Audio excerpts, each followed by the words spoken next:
hogy hol kezdődött a történetem, vagy inkább történetünk. Az enyém valamikor 1889. novemberében Budapesten. De talán ez a legkevésbé fontos. Sokkal fontosabb a kor, amiben éltünk, és aminek a fogaskerekei összeroppantották a középkor messzire nyúlt világát, a 19. századot. Vérrel és vassal. Mi pedig néha önhitten azt gondoltuk, hogy urai vagyunk ezeknek a fogaskerekeknek.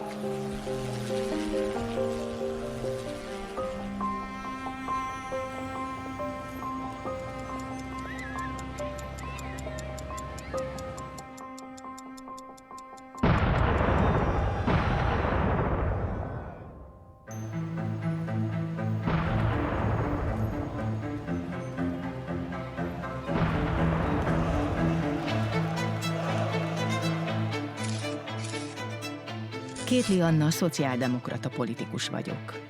Egy 9 gyerekes munkáscsaládban nőttem fel. Az iskola mellett rendszeresen dolgoznom kellett, így korán megtapasztaltam az ordító egyenlőtlenségeket, a munkásság kiszolgáltatottságát. Tenni akartam valamit. Beléptem a munkások pártjába, a szociáldemokrata pártba. És nagy elégtétel volt, hogy női képviselőként én válthattam a konzervatív reakciós slaktamarkitot a parlamentben. Felemeltük a szavunkat a nőkért, az elnyomottakért, a kiszolgáltatottakért. És amikor már úgy éreztük, kezdenek begyógyulni a háború okozta sebek, egy még nagyobb és még pusztítóbb háború közeledett felénk. Megjelent a népszava! Megjelent a népszava! Megjelent a népszava! A szociáldemokraták lapja! Újabb lap! Megmondtam már, hogy a vonaton nem lehet érteni. Veszek egyet.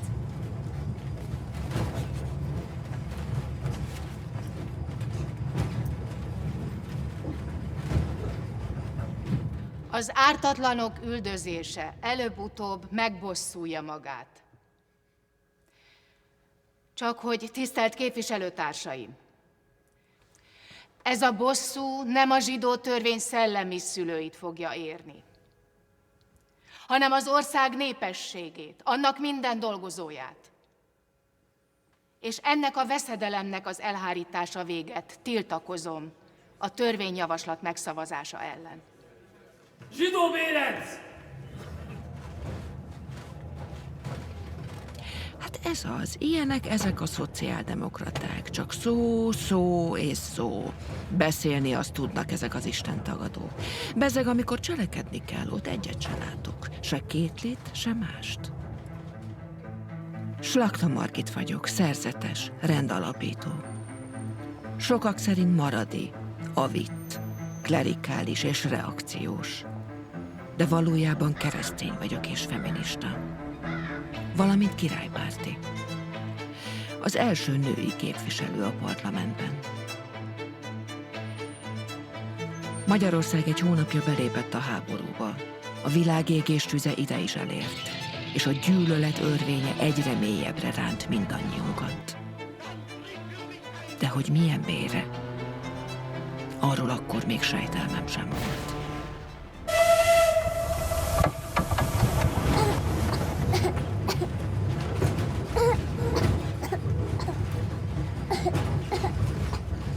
Kérem, nagyon szomjas a gyerek.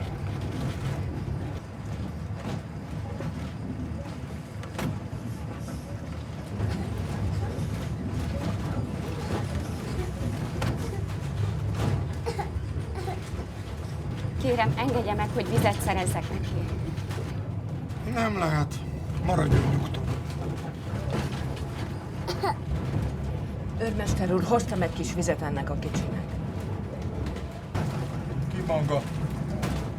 Slakta Margit. Itt ne jótékonykodjunk. Ez az én dolgom. Szerintem ez a közös dolgunk. Szeretném látni az igazolványát. Csak nem Körös mezőre viszi őket.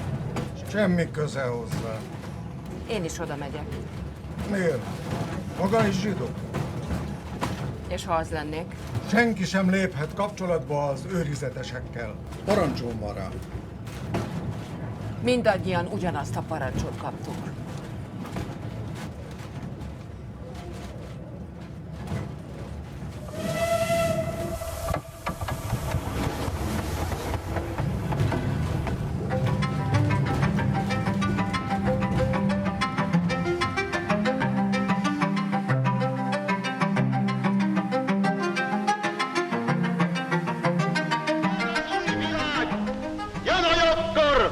A halál jele alul hirdetjük, hogy jön a győzelem!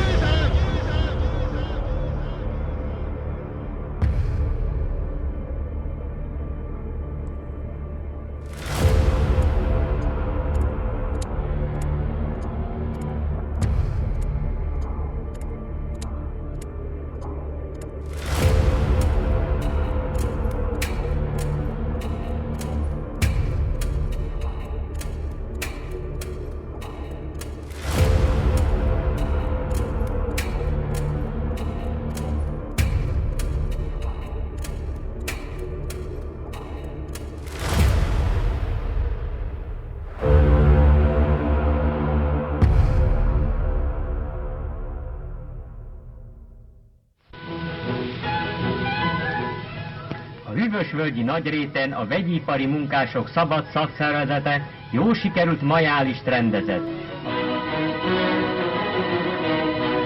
Ünnepség végén a Szociáldemokrata Párt részéről Szakasics Árpád üdvözölte a munkásságot.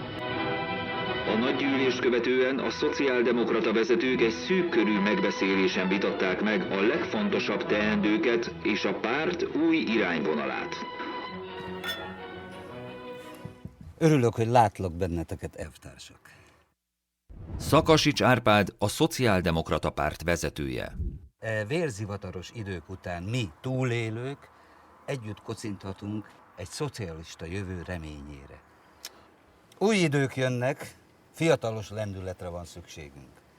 Hadd mutassam be vezetőségünk ifjú tagját, Marosán elvtársat. Köszönöm, elnök elvtárs. Természetesen büszkék vagyunk a mártírjainkra. De új világ jön. Marosán György, a Szociáldemokrata Párt vezetőségi tagja, összekötő a Magyar Kommunista Párt felé. Ahol a fasizmus borzalmai soha többé nem történhetnek meg. Ehhez viszont nagyon erősnek, egységesnek, eltökéltnek kell lennünk. Össze kell fognunk a kommunista párttal. Éljen a munkásegység.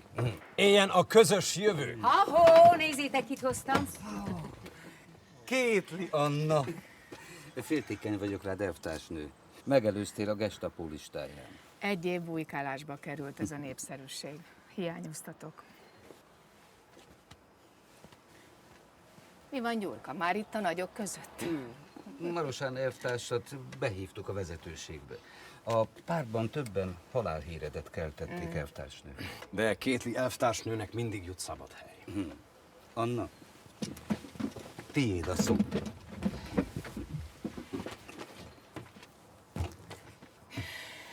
Hosszú és nehéz út van mögöttünk, elvtársak. Akkor fogalmam sem volt, hogy a legnehezebb és legfájdalmasabb út még előttünk van. A régi világ, ami ellen küzdöttünk, összedőlt. Jöhet hát a szép új világ, amit persze mindenki másképp képzelt.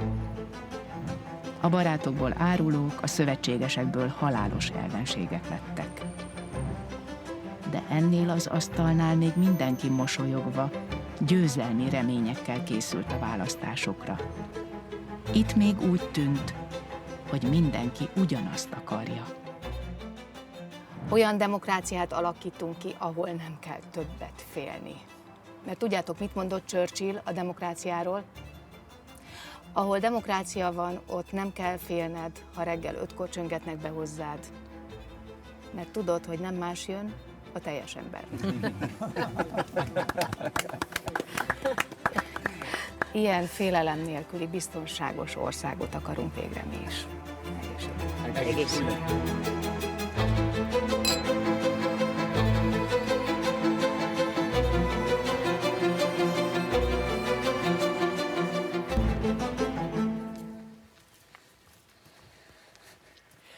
Még előkerülhetnek, ne add fel. Istenem, de jó lenne újra látni anyuskát.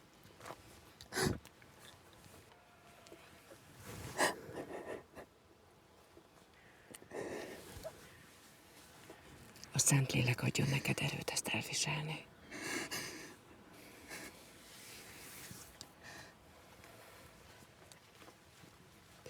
Közben a Szentlélek hívását érzem. Fenyvesi Judit. A holokauszt alatt a szociális testvérek bújtatták, zsidó származású családját a nyilasok kiirtották. Nehéz feldolgozni, hogy te megmenekültél. Nehéz elfogadni az életet, miközben másoknak a halál jutott. Nem ez számít. Az elhatározás már azelőtt megvolt. Hálás vagy nekünk, mert bújtattunk, ez természetes. De először meg kell találnod a nyugalmat, hogy felelős döntést tudj hozni. Visszautasítasz, Margit testvér? Annak idején kamaszként én is először apám ellen lázadva fordultam a Jóistenhez. Annak fájdalmát, amikor apám és a testvéreim itt hagytak, csak az evangélium felszabadító örömhíre tudta enyhíteni. Jézus nevében küzdöttem a kétségbeesés és a reménytelenség ellen. És most, hogy a nácik, azaz a barna pogányok pusztítása után itt vannak nekünk a vörös pogányok, a kommunisták és barátaik. Minden eddiginél fontosabb, hogy a hit erejével küzdjek az Isten tagadás ellen. Margit testvér! Anna, gyere! Várnai Zseni, baloldali érzelmű költőnő, Kétli Anna barátja. Róla beszéltem. Ő mentett meg. Tudod, hol bújtatott? A rendházban. Szemben állt a Nyilas pártházzal. Mekkora pofátlanság. Ismerjük egymást. Honnan? A parlamentből. Együtt voltatok képviselők? Szerencsére nem. Margit volt az első női képviselő, én a második. Ő mentette meg az életemet. Életünket csak is a Jóistennek köszönhetjük. Az életét kockáztatta, értem. Értünk. És mi a terv most? Imádkozik vagy politizál? A kettő nem zárja ki egymást. Anna, gyere! Szovjet vodka! Elnézést, várnak ránk.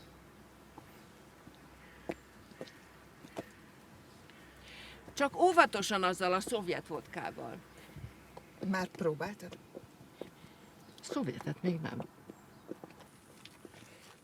Megígértem Szakasicsnak, hogy vigyázok a párt főelvtársnőjére. Ki vigyáz kire?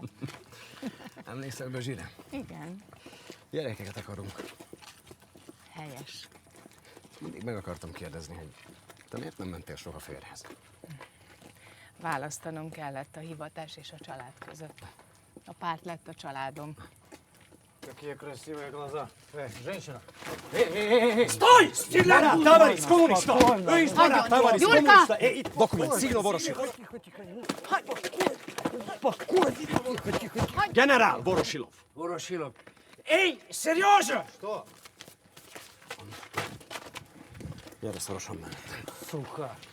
Hát, én tudom, kikkel kell jobban lenni. Országházunk világhírű épülete még magán viseli a náci barbárság súlyos sebeit, de végre használható állapotban várta a nemzetgyűlésre érkező képviselőket. Az új nemzetgyűlés első dolga lesz, hogy szavazzon Magyarország államformájáról. Az urak királysága helyett eljött az ideje a nép köztársaságának.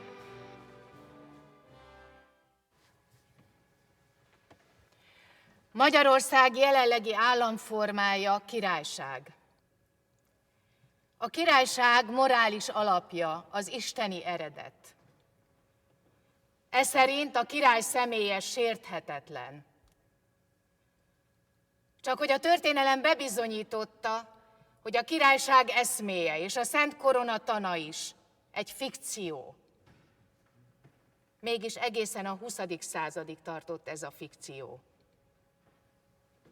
Ezzel a fikcióval áll szemben a köztársaság morális alapja. Az ember születésével szerzett joga az élethez. Úgy van.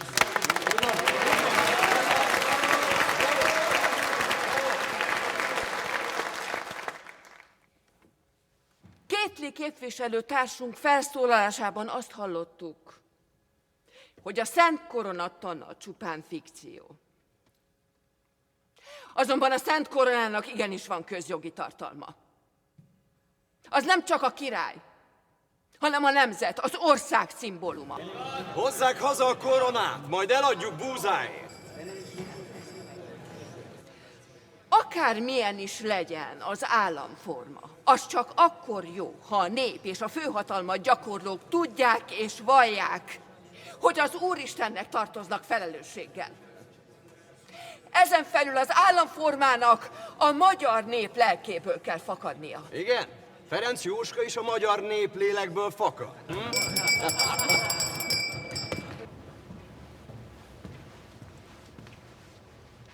Kilencedik hónap? Utolsó napok. Akkor a jóisten adjon sok erőt. Mondja maga a pálca? Slakta Margit. Marosán Györgyné. Már hallottam magáról. A férjét ismerem. Tudja, mindig is érdekelt. Kommunistaként be lehet jutni a Mennyországba? Úgy tudom, a férje szociáldemokrata. Jézus mindenkit szeret. Erzsébet, drágám, Erzsébet. Hallod, drágám, mi is bejuthatunk a Mennyországba. Persze, persze. A szocializmus maga lesz a földi mennyország.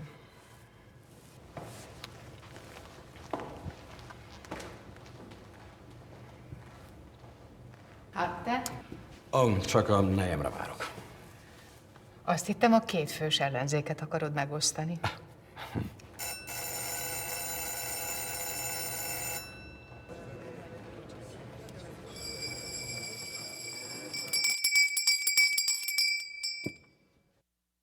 Nagy Ferenc, a kisgazdapárt meghatározó politikusa.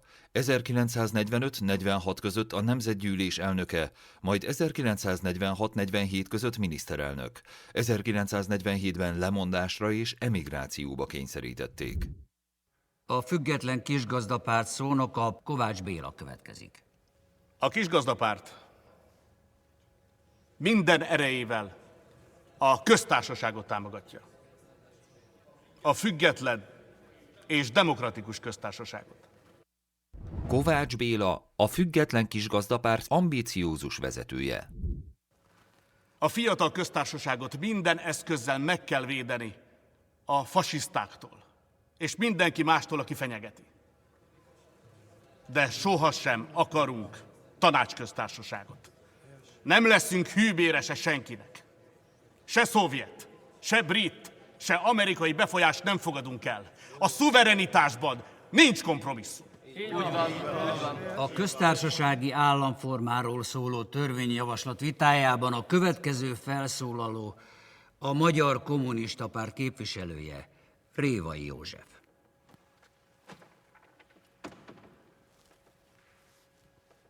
A köztársaság nem egy párt, nem egy osztály, hanem az egész dolgozó magyarság köztársasága kell, hogy legyen. A Magyar Kommunista Párt szociáldemokrata testvérpártunkkal együtt ott fog állni a köztársaság megvédésénél minden reakciós aknamunkával szemben. Így lesz a magyar köztársaság valóban a nép köztársasága.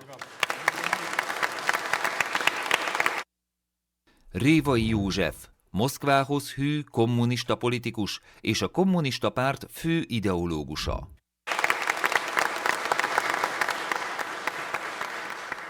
Kedves képviselőtársaim!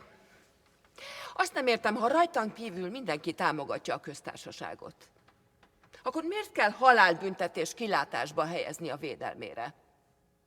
Ha ekkora a támogatottsága, akkor ez nem túlzás. Még a király személyét sem védte így a parlament korábban. Hát ezt nem hiszem el, már megint a Habsburgok hiányoznak neki. Megvédte a közelmúltban a köztársasági államforma az országokat, hogy abból ne nőjenek ki diktátorok. Habsburgista slachta!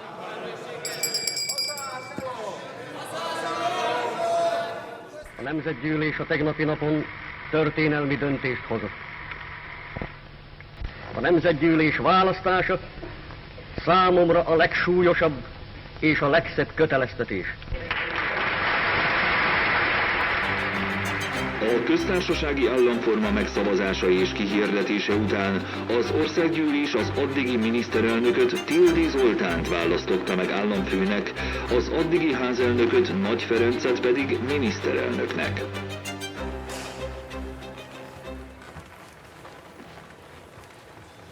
Láttátok? Ő felsége alattvalója koldulni kényszerül. Pedig koronázásra készül. Na, kocincsunk az új miniszterelnökre. Hát, nem lennék a helyére.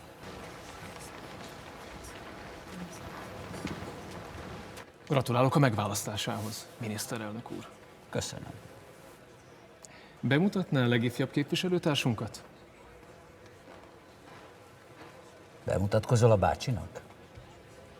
Nagy László, tanuló. Révai József, kommunista. Kommunista? Igen, miért? Apukám azt mondta, a kommunisták az ördöggel cimborálnak. Milyen jó humora van édesapádnak. Nem igaz, miniszterelnök úr? Hát persze, fiatal úr, hiszen a kommunisták is jó emberek. Ez olyan, mint az iskolában. Ha van egy nagy, erőszakos fiú az osztályban, az sok kisfiút megbolondít. De ha kipenderítjük az osztályból a főkolompost, akkor a kisebb fiúk is megszelidülnek. Nem igaz, Révai úr? Akkor mondani, elvtárs. Kovács úr, én a maga helyében vigyáznék a számra. Van maguknál kenyérjegy?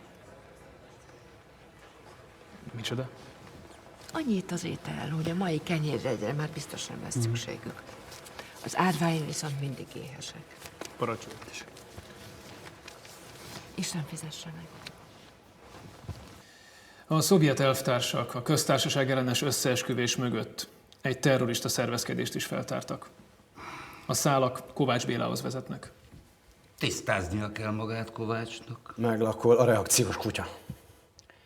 Csak akkor támogatjuk a mentelmi jogának felfüggesztését, ha a magyar ügyészség vizsgálja az ügyét. Ezt majd a szovjet elvtársak eldöntik. Elvégre fegyveres összeesküvésről van szó. A nép ellenségének távoznia kell a kormányból. Rákosi Mátyás, a kommunista párt főtitkára, a korszak névadója, Sztálin 1953-as haláláig az ország teljhatalmú vezetője. De hát Kovács nem is kormánytag. Csak hogy a pártja, a kisgazdapárt adja a kormány többséget. Nem tudjuk támogatni. Van még más napi rendi pont? Ha ennyire előre tör a reakció, akkor nekünk, munkáspártoknak még szorosabban kellene összefogni. Pontosan, Marosán elvtárs. A kommunista párt célja, hogy a két munkáspárt minél szorosabban működjön együtt. De hát mindenben egyeztetünk. Sokan vannak a szociáldemokraták között, akik ezt nem nézik jó szemmel. Tőlük meg kell szabadulni. Az egyeztetés nem egyesülés. Nem adjuk fel az önállóságunkat.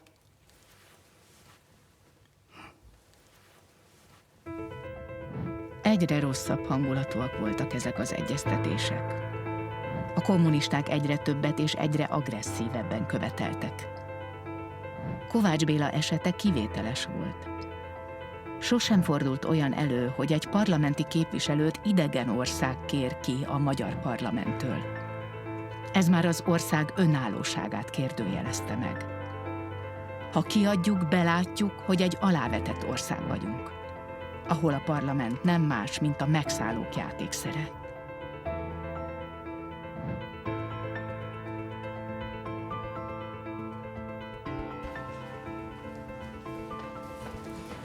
Kérem, vegye át a délutáni ülés, mert pártvezetőségi értekezletem lesz. Ilyen hirtelen. Felgyorsultak az események. Elnök úr! Várjon meg, kérem! Kovács Bélát a szovjetek éjszaka elhurcolták. Akkor már úton van Moszkva felé. Varga Béla katolikus pap és kisgazdapolitikus. 1946-47 között az országgyűlés elnöke.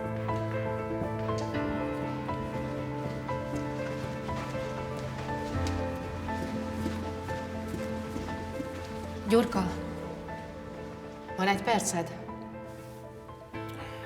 Persze.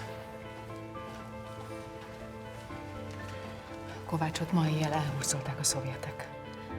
Mit tudsz erről? Nem hallottam róla. Gyurka, őszintén tudtál róla? Hagyjál. Mi közöm hozzá? Egy nemzetgyűlési képviselő.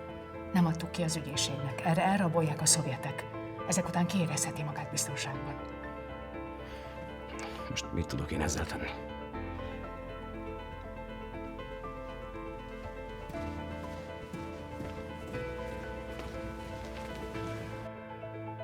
Kovács Bélát elvitte a szovjet titkosszolgálat. Ez üzenet volt mindenkinek. Nincs erő, ami ellenállhat nekik. De én még ekkor is makacsul hittem, hogy ha a szovjetek kivonulnak, és ha új választások lesznek, akkor a saját kezünkbe vehetjük a sorsunkat.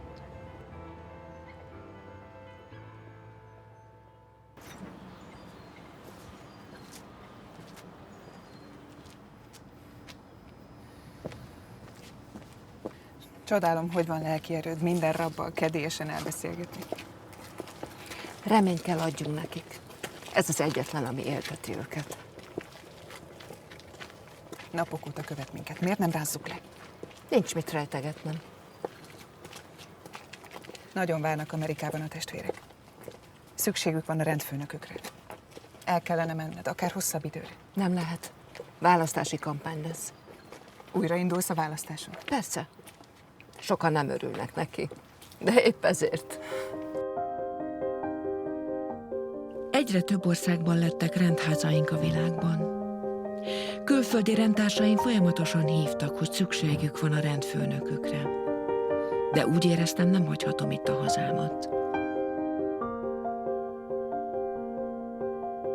Követtem Magyarország bíborosának, Mindszenty Józsefnek a példamutató magatartását, aki keményen ellenállt a pogányoknak.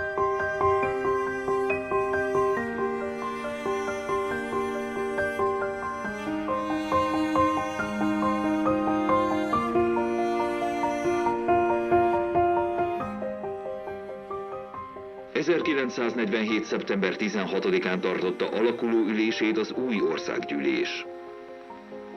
Tildy Zoltán köztársasági elnök megnyitó beszédében megemlékezett a szovjet kormány nemes gesztusáról, amellyel már a fegyverszüneti idő alatt is a magyar nép kezébe tette a nemzet sorsának intézését.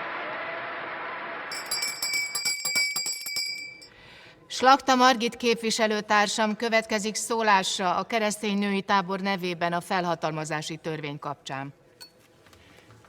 Néhány szóval szeretnék kitérni a választásokra. Azon belül is a csalásokra. A miniszterelnök úr azt ígérte nekünk, hogy kinyomoztatja, kik éltek vissza a választójogi törvénnyel. Biztos is lehet abban. Ha nem sikerülne, szívesen segítek a nyomozásban. Szemtelenség! A kommunista párt azt hirdeti magáról, hogy a demokrácia öklet.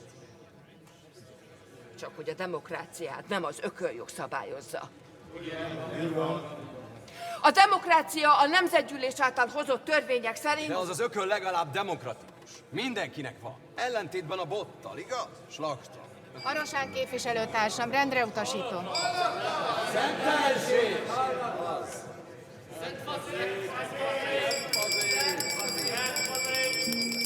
Az ülést felfüggesztem. A szovjetek a békekötés után is itt maradtak. Egyre kevésbé tudtam élni a jogkörömmel, amit az országgyűlés alelnökeként kaptam.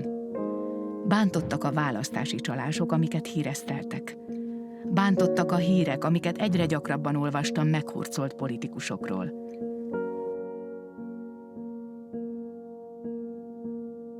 Ráadásul itt volt ez a Slakta, aki ellen minden porcikám tiltakozott, de amit mondott, azzal egyre kevésbé tudtam vitatkozni. Anna, elég volt az apácából.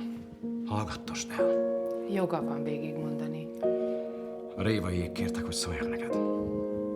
Én az országgyűlés alelnöke vagyok. Hát te ki vagy? Én a munkás egység híve vagyok. És remélem, te is az vagy. szociáldemokrata vagyok. 30 éve.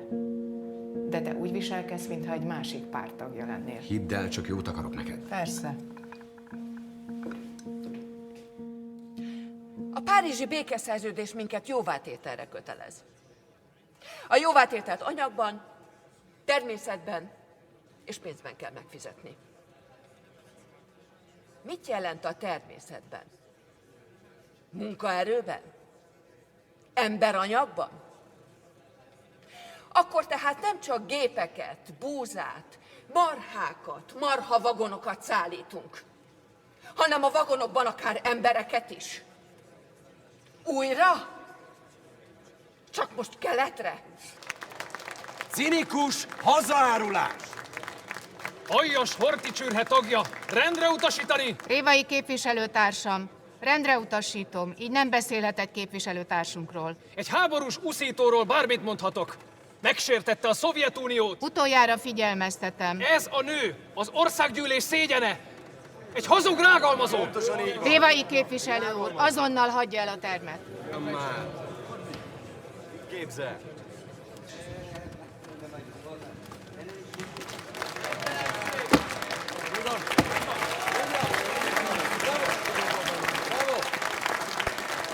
Ez a fasiszta taps kell magának? Ismét rendre utasítom a képviselő urat.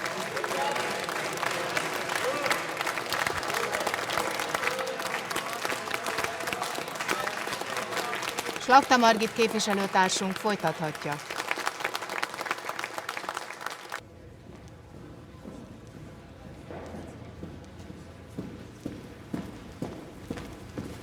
Anna, Megőrültél? kirúgod Révait? A kifutó fiúja vagy? Nem lehet velük újat húzni. Ezek leradíroznak minket. Engem nem ceruzával rajzoltak. Engem csak kívánni lehet.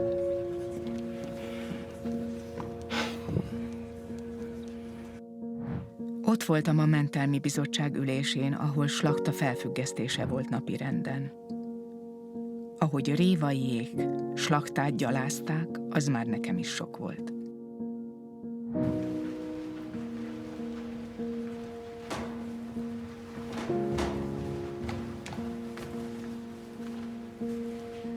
A mentelmi bizottság 2 hónapra felfüggesztette. Sajnálom.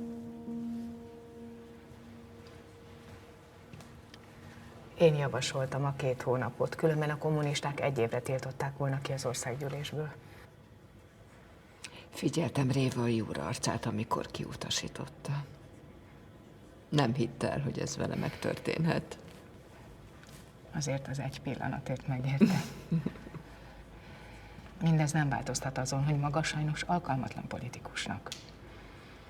Nem érzi, mikor mit lehet mondani. Elismerem, nem vagyok politikus alkat. Azért vagyok itt, hogy beszéljek, nem azért, hogy hallgassak. Elmondjam az igazságot arról, hogy mi történik valójában az országban. A küldetésem nekem is hasonló, csak én nem engedem, hogy velem mossák fel a padlót.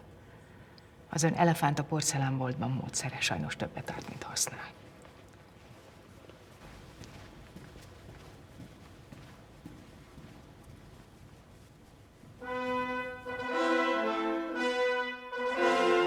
Hatalmas tömegben vonulnak fel Nagy-Budapest dolgozói a Magyar Kommunista Párt nagygyűlésére, hogy meghallgassák Rákosi Mátyás beszámolóját a demokrácia döntő győzelméről és az előttünk álló feladatokról.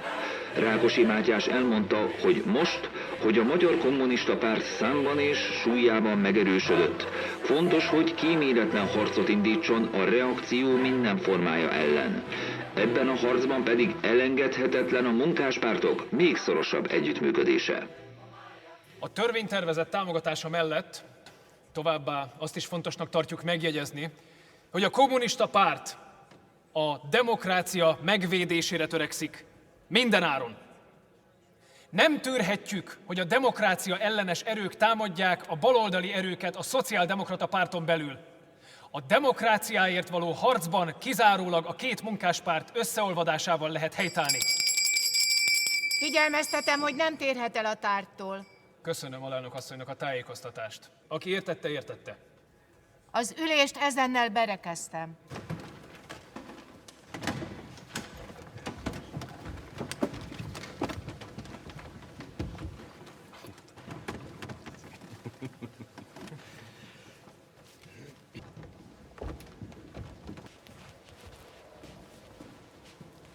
megbeszélés a Népszava szerkesztőségében 9-kor a pártelnök elvtársat kell majd helyettesítenie. Mikor jön vissza külföldről a pártelnök elvtárs?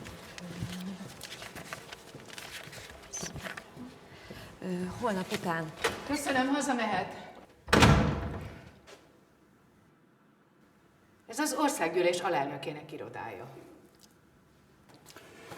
Velünk vagy ellenünk? Hívom az őrséget. Az ország érdeke, hogy egy kézben legyen a hatalom. Minden áron, Gyurka. Minden áron. Azt mondtad, hogy a szociáldemokrata párt a családod, és az ember mindent megtesz a családjáért. Az egyesülés a családod érdeke. Családról beszélsz, de csak magadra gondolsz. Megvalósul, amiért küzdöttünk. A munkások élsz a hatalom. A demokráciáról soha nem fogok lemondani. Rákosival és Sztálinnal, viszont itt már nem lesz demokrácia. A demokrácián átlépett a történelem. Sztálin lépett át rajta, nem a történelem! Itt a lemondó nyilatkozatot. És Anna, külföldön új életet kezdhetsz.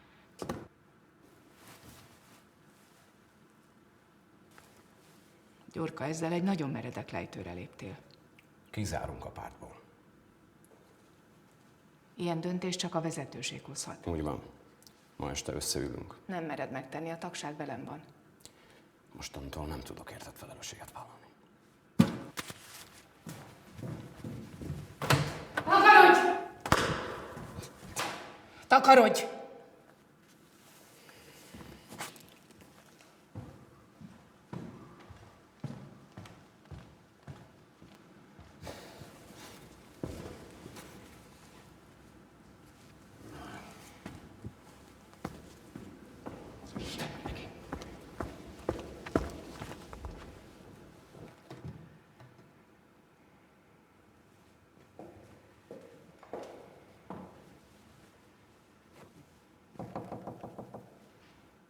Csak hallottam az ajt.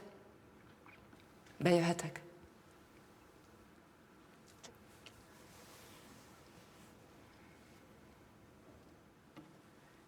Imádom a gyerekeket, de a pártért lemondtam a gyerekekről, a családról. Azért küzdöttem, hogy a nőknek ne kelljen ilyen döntésre kényszerülniük, karrier vagy család. Most a pártom fordul ellenem.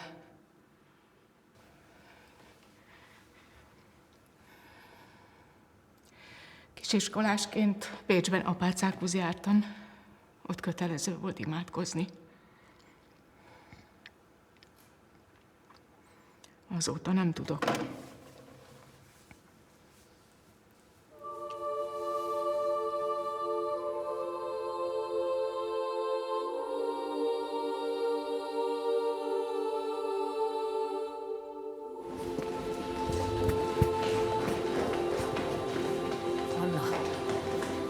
Anna, menjünk el! Tagja vagyok a pártvezetőségnek. Jogom van ott lenni. Anna!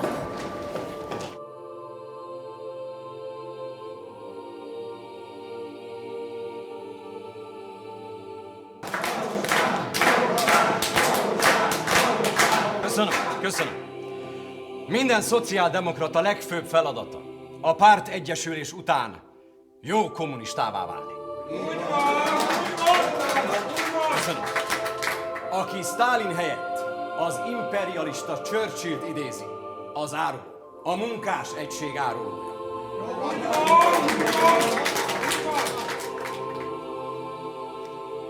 Hívásodat követve megjelentem oltárod előtt, hogy neked adjam egész életemet.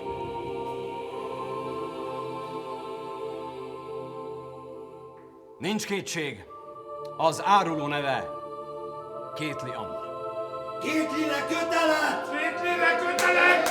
Kétlire kötelet! Kétlire kötelet! Kétlire kötelet! Lógjon! Kétlire kötelet! Kétlire kötelet!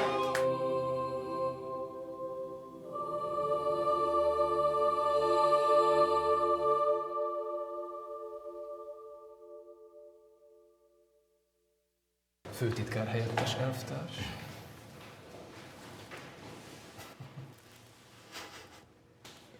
Látnád magad. Nyugodj meg, nem visznek el. Ők a testőreid. Oh. Kapsz egy villát Budán, és egy szolgálati autót, sofőrrel. Köszönöm.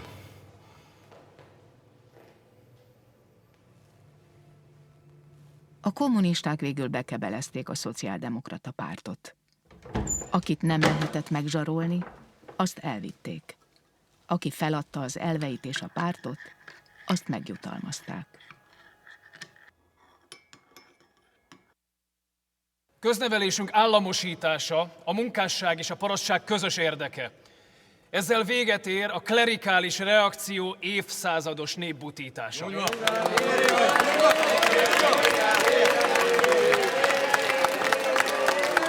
Tisztelt Nemzetgyűlés! Tisztelt Országgyűlés! Már nem úgy hívják. A vénasszony még ezt se tudja. Felolvasnám a módosító javaslatomat. Imperialista ügynök! Elnök úr, nem hagynak beszélni.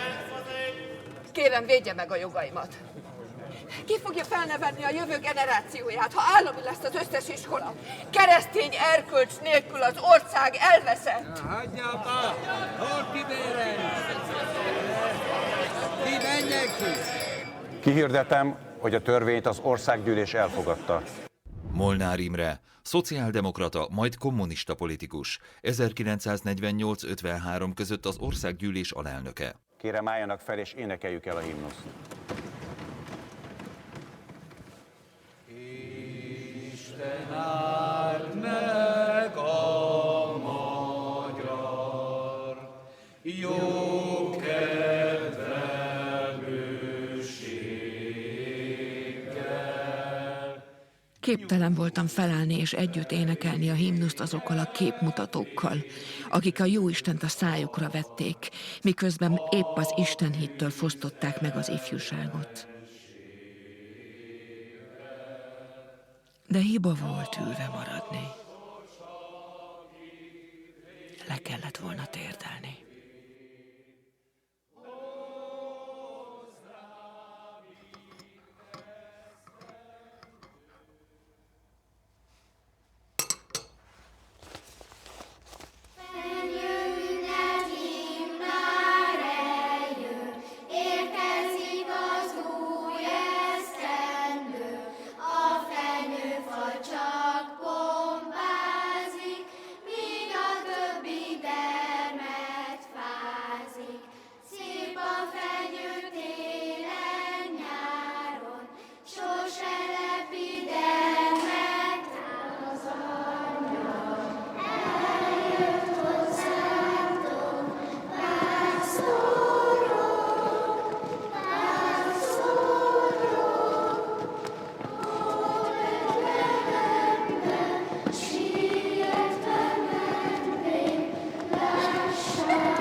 A kis Jézus megszületett, áldott karácsonyt kívánunk!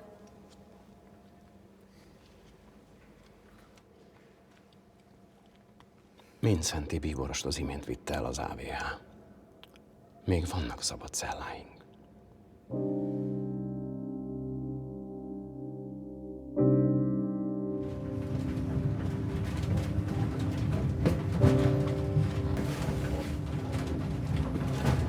Iratokat kérem.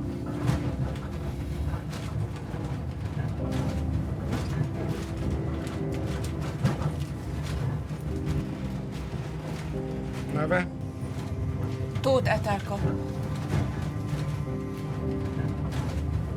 Merre tartunk? Ágfalvára, rokonokhoz. Lovaskocsival várnak minket.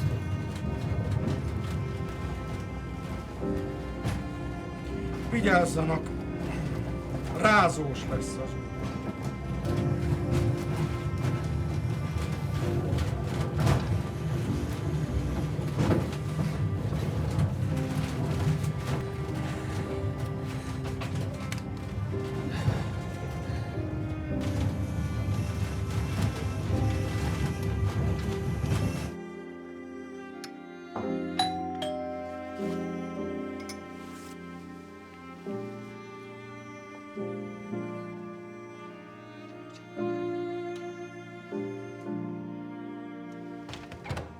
Kétli Anna?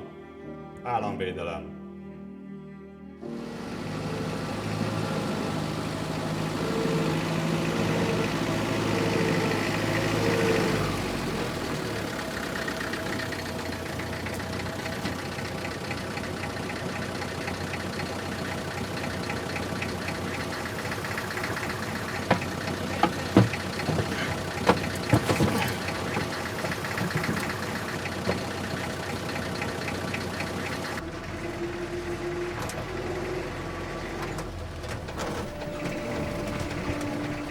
Azt hitted, majd meg lehet állni a lejtőn.